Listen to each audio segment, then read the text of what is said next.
Hello friends, आपका स्वागत है हमारे यूट्यूब चैनल स्टडी 26 पे। और आज के वीडियो में हम लोग देखेंगे जो एमजेसी पेपर में इतिहास को लिए होंगे। एमआईसी, एमजेसी, एमडीसी किसी भी रूप में आपने इतिहास को लिया है और कहीं से भी आप पढ़ रहे होंगे और वर्ल्ड हिस्ट्री आपको पढ़ना है, तो एथेंस की सभ्यता या एथेंस के नगर राज्य के बारे में आपको पढ़ना है, जो कि आप जानते हैं जब हम लोग पढ़ रहे थे एथेंस है, उसी में आपको हमने एक और सभ्यता पढ़ाई थी। आप ध्यान से रखिएगा, उसको देख लीजिएगा, हमने होमरकालीन सभ्यता को पढ़ाया था। तो ये तमाम चीज़ें आपके सिलेबस के अकॉर्डिंग है, तो इसको हम लोग देखेंगे।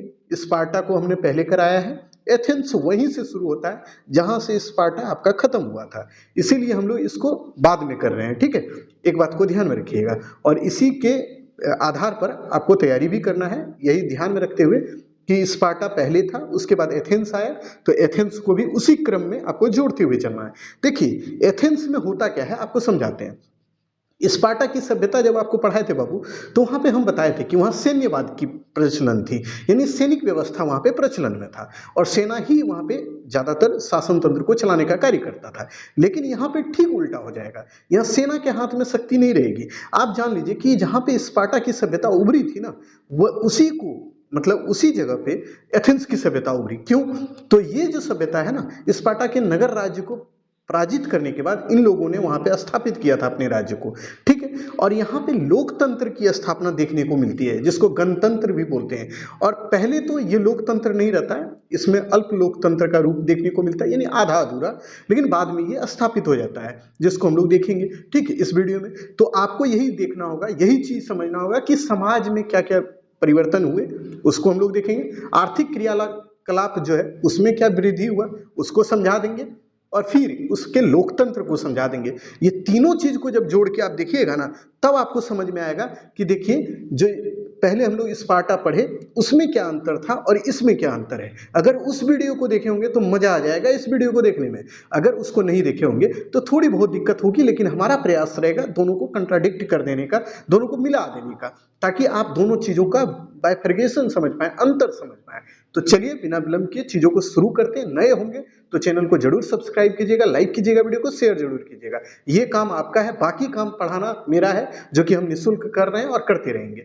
तो चलिए, तो पहली बात ये देखिए बच्चों कि एथेंस का नगर जो है ना, ये इसका विकास ही हुआ है स्पार्टा नगर के स्थान पर, जो हमने पहले ही बताया था। और इसके बारे में एक चीज और ध्यान में रखिएगा, स्पार्टा नगर राज्य के ही स्थान पर इस नगर का राज्य, ये जो नगर राज्य है ये विकसित हुआ, इसलिए यहाँ पर सैन्यवाद का विकास नहीं हुआ था। यानी देखिए सैन्यवाद में क्या होता है जानते हैं, वहाँ सेना प्रमुख होता था, हेड होता था, और सेना जो मन वो कर लेता था। सेना का ही एक कोई व्यक्ति होता था जो सेनापति कहलाता था और वही हेड होता था। वो लोगों को मतलब जैसे चाहे वैसे वो शासन तंत्र को चलाता था।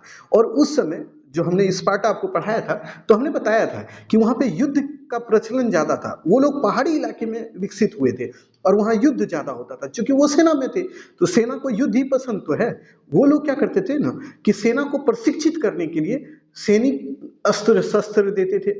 उसके बाद विद्यालयों की जो स्थापना होती थी ना, या शिक्षा व्यवस्था सेना को प्रशिक्षण देने के लिए ही किया जाता था। यानी कि बढ़िया काम करने के लिए नहीं, बल्कि बढ़िया काम तो उस समय यही था। उस समय प्राचीन युग में आप देखेंगे युद्ध होना बहुत बड़ी बात थी और युद्ध होना ही सबसे मेन होता था कारण। ठीक है, बट आपको ये ध्यान में रखना है कि अभी के सिनेरियो में देखा जाए तो ये अच्छा काम तो है नहीं कि हम युद्ध करें, हमको शांति के साथ विकास का कार्य करना चाहिए।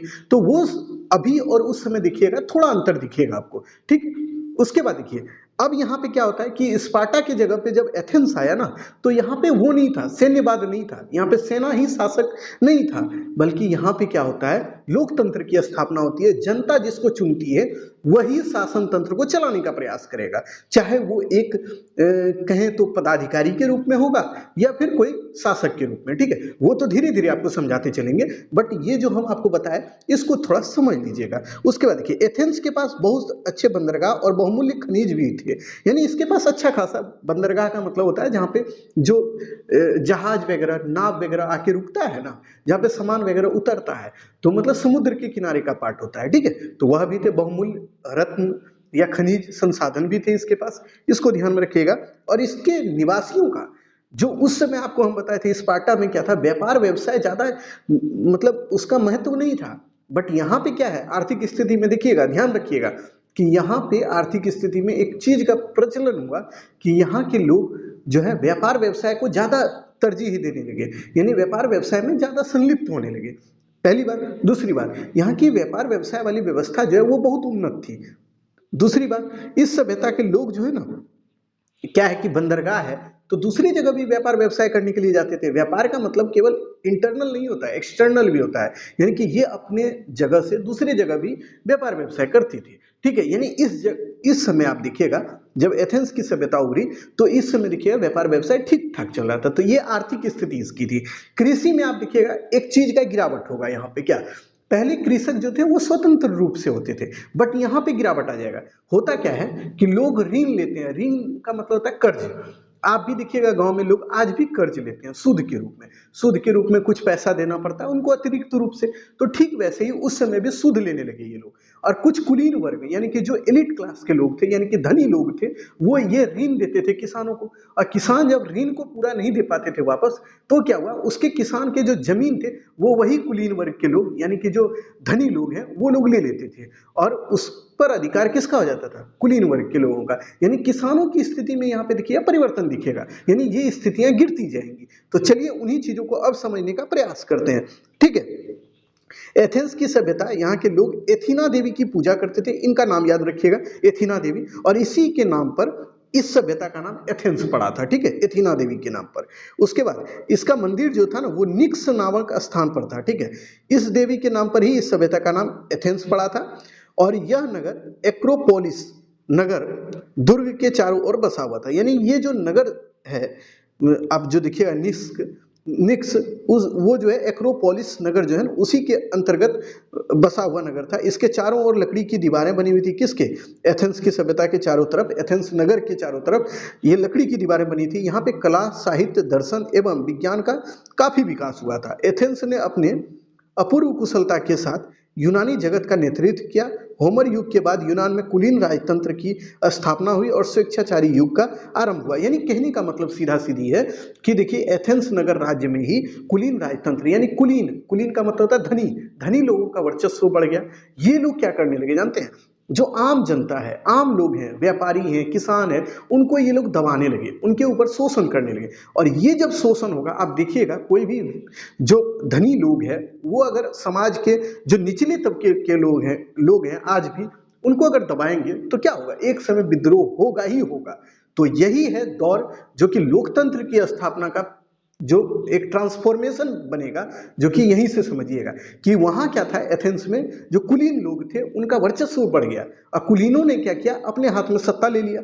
अब देखिए इसका क्या प्रभाव पड़ता है उसको अब देखिए। उसके बाद देखिए 7वीं शताब्दी ईसा पूर्व में याद रखिएगा, ये ईसवी पूर्व की बात है। एथेंस राज्य में के स्थान पर धनिकों के अल्पतंत्र की स्थापना हो गई। यानी जो कुलीन वर्ग के लोग हैं उन्होंने अल्प तंत्र को स्थापित कर दिया। एक होता है ना गणतंत्र, एक लोकतंत्र, एक अल्पतंत्र होता है जो उसके सिनेरियो में देखा जाता है, यानी कि उस समय के आधार पर। तो अल्पतंत्र का मतलब होता है ना उसमें थोड़ी बहुत लोकतंत्र की बातें दिखेगी लेकिन वो पूरी नहीं होगी। ठीक है, तो वही स्थिति वहां पे था। वहां के अधिकतर भूमि पर किसानों के हाथ से निकल गया। यानी वही चीज बताए कि कृषक लोग ऋण लिए, यानी कि कर्ज लिए तो कुलीन लोगों ने उस पर अधिकार कर लिया उनके जमीन पर। ठीक है, और उससे क्या होता है कि यहाँ जो पहले भूमि के मालिक किसान होते थे अब वहां पे कौन हो गए? कुलीन वर्ग के लोग हो गए, जिसके कारण इन लोगों में क्या था, इन लोगों ने किसानों और व्यापारियों का शोषण करना प्रारंभ किया। जो चीजें हम पहले बताए कि जो कुलीन वर्ग हैं उन्होंने अब किसान और व्यापारी लोग जो हैं उनके ऊपर शोषण करना प्रारंभ कर दिया है। अतः उनके शासन व्यवस्था अधिक दिनों तक नहीं चल सकी। देखिए जब आप किसी के ऊपर निरंकुश रूप से शासन कीजिएगा या उनको परेशान कीजिएगा तो ये व्यवस्था ज्यादा दिन तक चलती ही नहीं है, वो कहीं ना कहीं खत्म हो जाती है। ठीक यही स्थिति वहां भी हुआ। बहुत ज्यादा दिक्कत लोगों को करने लगे ये लोग कुलीन वर्ग के लोग। तब इन लोगों ने विद्रोह कर दिया। विद्रोह करने के बाद क्या होता है, ऐसी स्थिति में सेनापतियों ने राज्य का कार्य अपने हाथों में ले लिया। विद्रोह किए और सेना का हेड होता था ना वो फिर से अपने हाथ में शक्ति ले लिया और उनके अत्याचारों का काल कहा जाता है। यानी कि उन लोगों ने भी फिर अत्याचार करना प्रारंभ कर दिया। लेकिन इसी बीच में एक व्यक्ति उभरता है। एथेंस नगर राज्य के कुलीन वर्ग और दास वर्ग, इसके अतिरिक्त अन्य स्वतंत्र नागरिक भी वहां पे रहते थे जिसे डेमोन्स कहा जाता था। ठीक है, तो यानी देखिए सेना जब अपने हाथ में शक्ति लेगा ना, तो अब यहीं पे थोड़ा बात बताते हैं। देखिए समाज को भी देख लीजिए थोड़ा सा, वहां पे क्या था, समाज में कुलीन वर्ग तो था ही, दास वर्ग भी था, इसके लिए अतिरिक्त उसमें कुछ सामान्य लोग भी रहते थे, जिसमें किसान है, मजदूर है, कारीगर है, व्यापारी, ये सब रहते थे, ठीक है, उसके समाज में।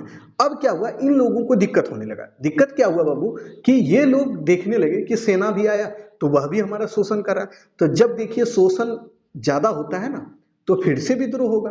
फिर से विद्रोह हुआ। एक व्यक्ति का नाम आपको याद रखना है, सोलन एक नाम का व्यक्ति था, जिनको इन लोगों ने क्या किया, अपना मजिस्ट्रेट घोषित कर दिया है, ठीक है। बोला कि भाई मान लीजिए आपके गांव में 5 गो लोग हैं या 50 गो लोग हैं, उसमें देखिएगा सबका बात, सब जो व्यक्ति है ना, सबसे जो बुजुर्ग व्यक्ति होंगे या जो अच्छे इंसान होंगे, जिनकी काबिलियत होगी कि सब बात उनकी माने, तो उस व्यक्ति का हर एक इंसान बात मानता है। यानी मान लीजिए आपके घर में आपके पापा का बात क्यों आप मानते हैं, क्योंकि आपके पापा को ज्यादा अनुभव है, उनको ज्यादा जानकारी है तब तो, और वो आपके घर को चला रहे। तो ठीक ऐसा ही व्यक्ति एक था सोलन।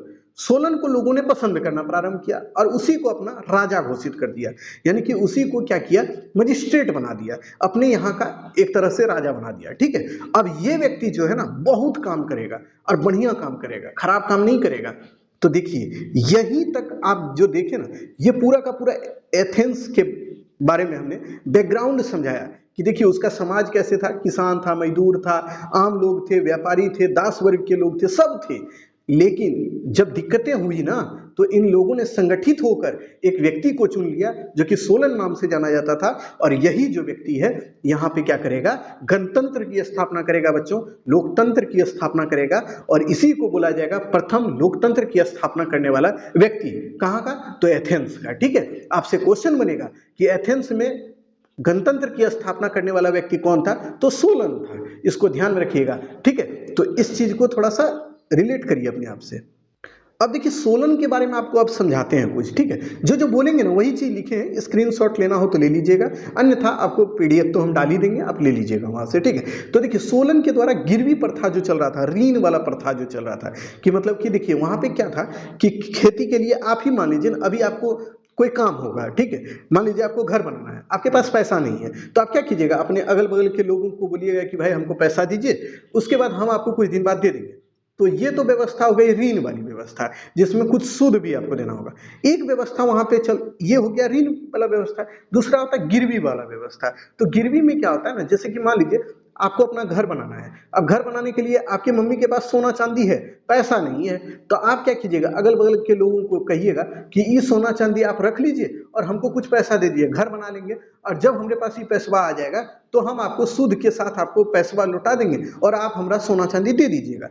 ये मतलब हो गया गिरवी वाला व्यवस्था, यानी कुछ चीज रख के जो पैसा लिया जाता है उसको गिरवी बोलते हैं, ठीक है। तो ठीक वैसे ही वहां के लोगों ने भी क्या करने लगे, वो किसान जो लोग थे ना, वो कुलीन वर्ग के लोगों को अपना जमीन दे देते थे गिरवी पर, और गिरवी पर देते थे तो वो उसके गिरवी के आधार पर उसको पैसा देता था किसान को, और किसान उससे काम करते थे। लेकिन ये गिरवी व्यवस्था जो चल रहा था ना, इससे किसानों को बहुत दिक्कत हो रहा था। गिरवी की वजह से उनका पूरा जमीन ही चल जाता था, किसके पास, कुलीनों के पास, जो कि हम पहले भी बताए। अब देखिए ये गिरवी व्यवस्था जो प्रचलन था उसको सोलन ने खत्म कर दिया, बोला कि देखिए ये व्यवस्था हमारे यहाँ नहीं चलेगी। तो यही देखिए बताए कि सोलन ने गिरवी प्रथा को समाप्त कर दिया। एथेंस के उन सभी नागरिकों को ऋण के कारण दास जो हो गए थे उसको मुक्त कर दिया। यानी देखिए वहां पे क्या दिक्कत था जानते हैं, कि गिरवी जैसे कि कैसे भी होता था जानते हैं, आपके पास कुछ नहीं है, पैसा वैसा नहीं है, तो वहां के लोग क्या करते थे जानते हैं, जो वहां का हेड होता था, घर का मुखिया, वो अपना बेटवी को रख देता था, किसी को गिरवी दे दिया, बोला कि हमारा बेटा को रखिए, हमारे पास पैसा होगा तो हम पैसा देंगे तब इसको लेके चल जाएंगे। अब ये जो बेटा को वो देता था दूसरे आदमी को, यानी कुलीन वर्ग के लोगों को, यानी कि जो धनी है उसको दे दिया। अब वो क्या करता था, उससे काम करवाता था अपने यहाँ, ठीक है। लेकिन अगर पैसा नहीं दे पाता था ना, तो यही बच्चा क्या होता था, बड़ा हो भी जाए कितनों बड़ा, वो दास हो जाता था किसका, कुलीनों का। और इससे क्या होता था, दास प्रथा चलने लगा, समझे। तो इसको भी खत्म करने का कार्य कौन किया, यही किया। जो भी लोग दास बन गए थे ना, उसको सोलन ने खत्म करवा दिया, बोला कि नहीं नहीं वो चीज नहीं चलेगा, गिरवी व्यवस्था नहीं चलेगा, दास बनने वाला व्यवस्था नहीं चलेगा, इसने डायरेक्ट बोला, ठीक है। तो इसको भी ध्यान में रखिए, इसके कार्य बहुत इंपॉर्टेंट है, इसको सुनते जाइएगा और ध्यान में रखिएगा।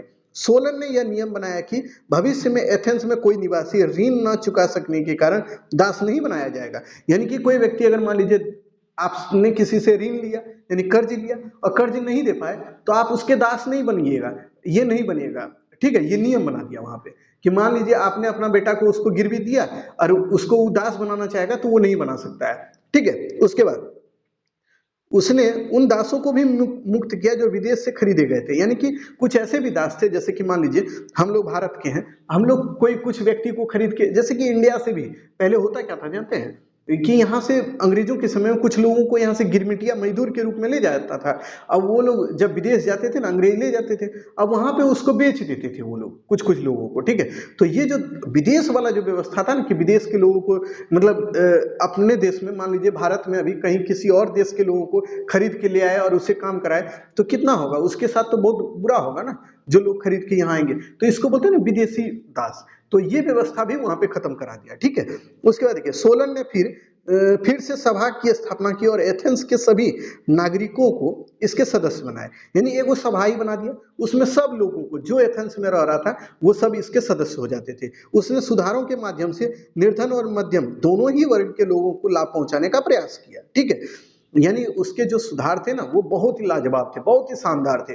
उसने अपने सुधार के माध्यम से लोगों को लाभ पहुंचाने का कार्य किया, यानी किसी को मतलब एक तरह से आप यूं कहें तो किसी को ये नहीं किया कि किसी को क्षति पहुंचाने का प्रयास किया, बल्कि उनको लाभ दिया, यानी उनकी सहूलियत का काम किया, ठीक है। इसको ध्यान में रखिएगा। उसके द्वारा न्यायालय के मुख्य न्यायाधीशों की नियुक्ति की गई जो न्याय देने का काम करते थे और अच्छे खासे न्याय के बारे में उनको जानकारी भी होती थी, ठीक है। इस बात को भी ध्यान में रखिएगा, न्यायालय वाला।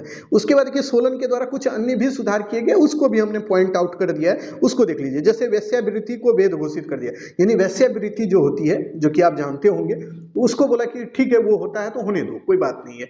बलात्कार को जघन्य अपराध घोषित किया, यानी कोई व्यक्ति बलात्कार करता है तो इसको अपराध बोला गया और इसके लिए उनको सजा भी दी जाती थी, ठीक है। इसको ध्यान में रखिए।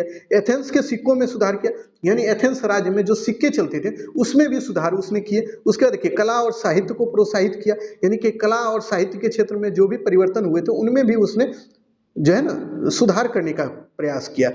अब देखिए मृतक जो सैनिक होते थे, जो सैनिक मर जाते थे, उनके बच्चों को उनके भरण पोषण का जिम्मेदारी राज्य को दे दिया गया। पहले क्या होता था, कोई सैनिक मर गया, उनके बच्चे लावारिस हो जाते थे, उनका जीना मुश्किल हो जाता था।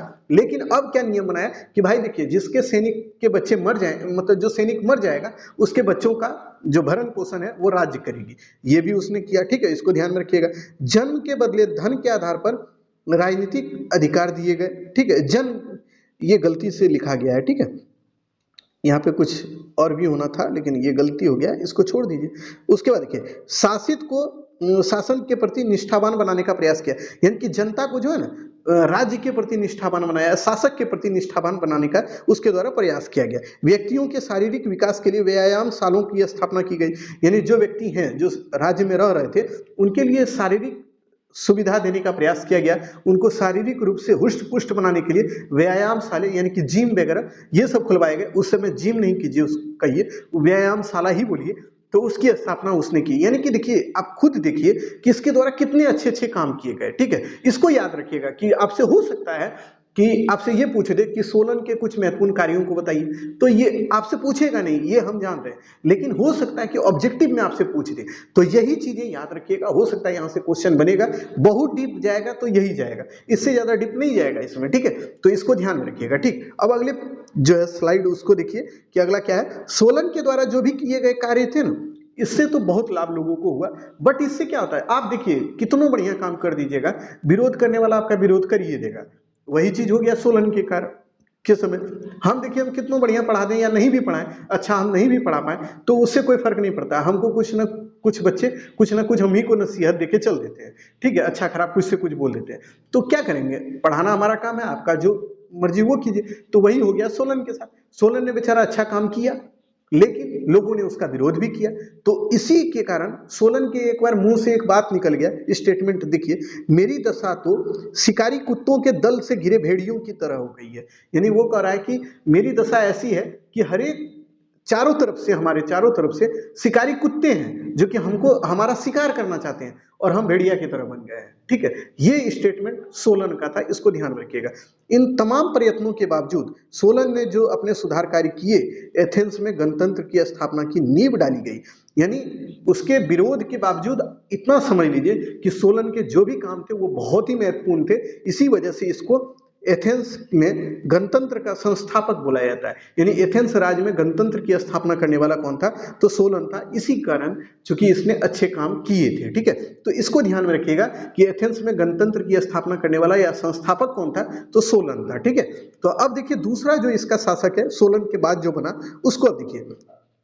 सोलन के निरंतर विरोध होने के कारण उसने संन्यास ले लिया, उसने राजनीति को छोड़ दिया। बोला कि भाई अब हमारे हाथ में नहीं है, राजनीति हम नहीं करेंगे, हम अच्छा भी काम करते हैं और आप लोग हमारा विरोध करते हैं, तो छोड़ दिया वो। उसके बाद क्या हुआ, दूसरा जो है ना, तब कुलीन और व्यवसायिक लोगों में मतभेद फिर बढ़ गया। यानी देखिए कुलीन लोग जो है, व्यापारी लोग जो है, किसान लोग हैं, ये लोग अपने में फिर से लड़ने लगे कि अब किसको। देखिए सोलन था तो सबको कंट्रोल में रखा था, सोलन जैसे हटा फिर से युद्ध और अपने में लड़ाई शुरू हो गया। उसके बाद देखिएगा इन लोगों ने क्या किया, पीसी स्ट्रेटस को अपना एक शासक बनाया जो कि निरंकुश व्यक्ति था। उसने निरंकुश रूप से शासन तंत्र को चलाया।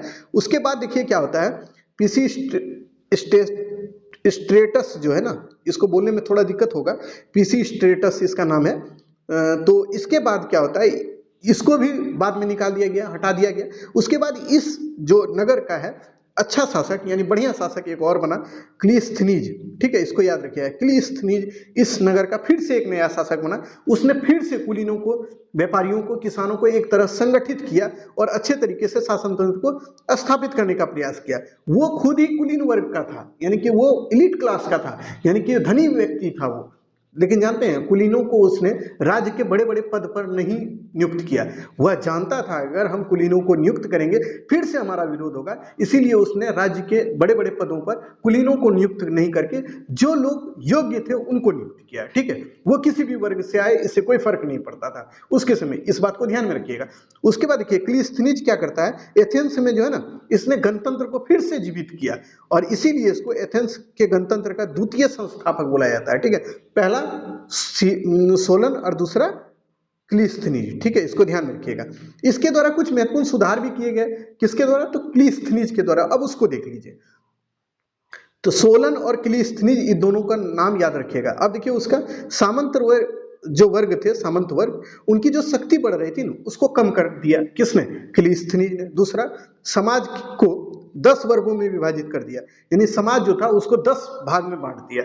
दूसरा इसका कार्य था, प्रत्येक जाति के लोगों को सेनापति में नियुक्त किया, यानी कि सेना का हेड हर एक जाति के लोगों को बनाया। ऐसा नहीं है कि कोई एक जाति का व्यक्ति ही सेना का हेड बनेगा, ऐसा कुछ नहीं है, सभी जाति के लोग सेना के हेड बन सकते थे। उसके बाद देखिए यह सेनापति क्रम से नियुक्त किए जाते थे, यानी सेनापति का नियुक्ति जो होता था ना, वो एक क्रोनोलॉजी में होता था, जैसे तैसे नहीं। उसके बाद देखिए एरियोपेगस के अधिकार कम कर दिए गए, यानी एरियोपेगस एक संस्था थी, ठीक है, सभा थी, उसके अधिकार को भी कम कर दिया इसने। ठीक, एटिका के दासों को जो है मुक्त कर दिया, यानी कि कुछ दास जो एटिका नगर में थे उनको भी मुक्त किया, यानी वो जो मुक्त नहीं हो पाए थे उनको मुक्त कर दिया कि भाई अब आप दास नहीं, अब स्वतंत्र व्यक्ति हैं आप। ठीक है, उसके बाद देखिए सदस्यों की नियुक्ति निर्वाचन के माध्यम से होने लगी, यानी जो भी सदस्य हैं उनकी नियुक्ति जो है निर्वाचन के माध्यम से इसने करने लगा। यानी कि ऐसा नहीं था, पहले होता था ना कि किसी को भी चुन के ले आइए वो हो जाता था, लेकिन अब नहीं है, अब जनता के माध्यम से निर्वाचित वो व्यक्ति होते थे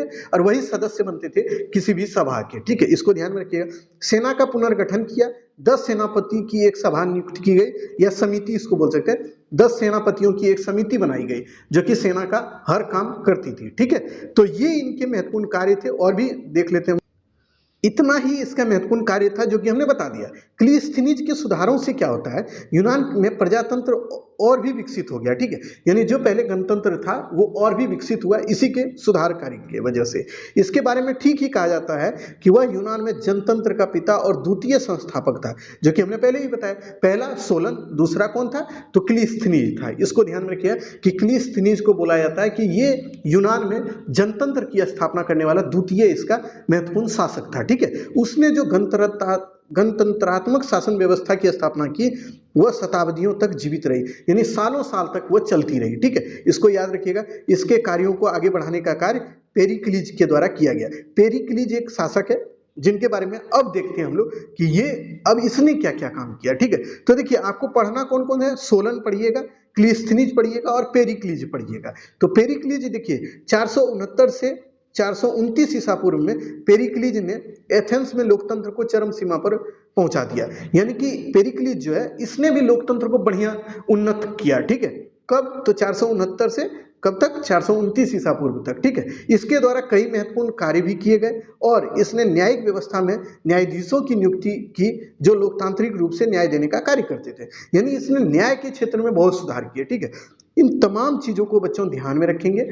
इतनी चीजें इस सभ्यता को लेकर है जिसको ध्यान में रखिएगा। लेकिन आप जानते हैं जो भी सभ्यता प्राचीन काल में उभरी उसका अंत भी हुआ ठीक वैसा ही इस सभ्यता के साथ भी होगा कि इस सभ्यता का अंत भी होगा। कब होगा, तो उसको अब देखिए कि इस सभ्यता का अंत कैसे होता है। जानते हैं कि जो एथेंस है और स्पार्टा है, ये दोनों ही सभ्यता के लोग अब धीरे धीरे उभरने लगे। यानी स्पार्टा जो था पहले ना, जिसपे एथेंस की सभ्यता उभरी, वहीं के लोग जो, देखिए आपको बताते हैं, आप एगो गांव में रह रहे हैं, मान लीजिए आप पहले से रह रहे हैं, कुछ समय के लिए आप एथेंस का वासी बन गए, लेकिन जैसे जैसे आपको फिर याद आएगा, आपको याद मतलब नींद टूटी तो फिर याद आई, वही हाल हो गया उन लोगों का कि उनको लगा हाँ हम तो स्पार्टा वाले थे, हम एथेंस का समर्थन कर रहे हैं। ऐसा नहीं होगा। फिर यही जो लोग थे इन्होंने नए जो लोगों ने स्थापित किया था नई सभ्यता को, उसका विरोध भी करने लगे और यही विरोध जो है इसके पतन का कारण बन गया और इससे युद्ध हुआ और युद्ध में ये दोनों ही सभ्यता के लोग अपने में लड़के खत्म हो गए। ठीक है, और इस तरह इस सभ्यता का अंत हुआ। तो अब इसको देख लीजिए, 5वीं शताब्दी ईसा पूर्व में एथेंस में लोकतंत्र को लेकर 2 युद्ध हुआ। इसके कारण जो है ना ये सभ्यता समाप्त हो गई।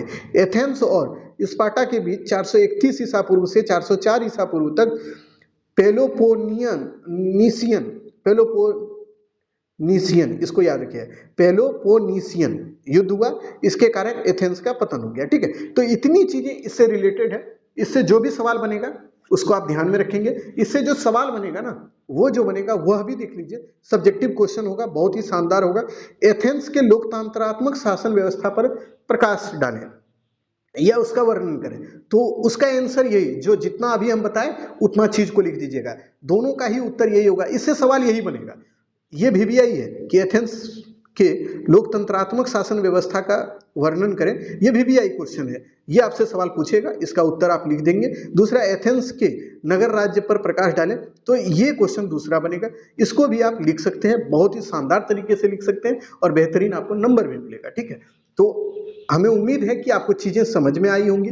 चीजों को हमने बेहतरीन तरीके से, जितना हमसे हो पाया, जितना हम समझ पाए, उस तरीके से आपको समझाने का प्रयास किए। अब कितना आप समझ पाए ये तो आप कमेंट के माध्यम से बताइएगा। और हाँ, अगर वीडियो आपने पहली बार देखा होगा हमारा, तो प्लीज हमारे चैनल को सब्सक्राइब जरूर कीजिएगा, क्योंकि अच्छे कंटेंट के साथ चीजों को समझाने का काम हम करते हैं और वही कार्य आपके लिए लाभदायक होगा। क्योंकि आप जब एग्जाम दीजिएगा ना बच्चों, हमारा बात आपके दिमाग में जरूर घूमेगा कि सर ऐसे बताए थे और ऐसे ही हमको करना चाहिए। ठीक है, हम कोशिश यही करते हैं ना, चीजों को सरल रूप से, आपको किताबी भाषा में पढ़ाना होता ना तो हम किताब को छाप देते आपके सामने, लेकिन आप समझ नहीं पाते। हमने जो भी प्रयास किया ना वो आपके लैंग्वेज में यूज किया है, उसको आपके तरह से समझाने का प्रयास किया है और आप भी अपने लैंग्वेज में लिख के आइएगा। यकीन मानिए आपको अच्छा नंबर आएगा। बस आप लिख के तो आइए, उसके बाद आप देखिएगा कि आपको रिजल्ट अच्छा मिलेगा। ठीक है, तो आज के वीडियो में इतना ही, विदा लेते हैं आज, फिर मिलेंगे नए वीडियो में। तो तब तक के लिए धन्यवाद।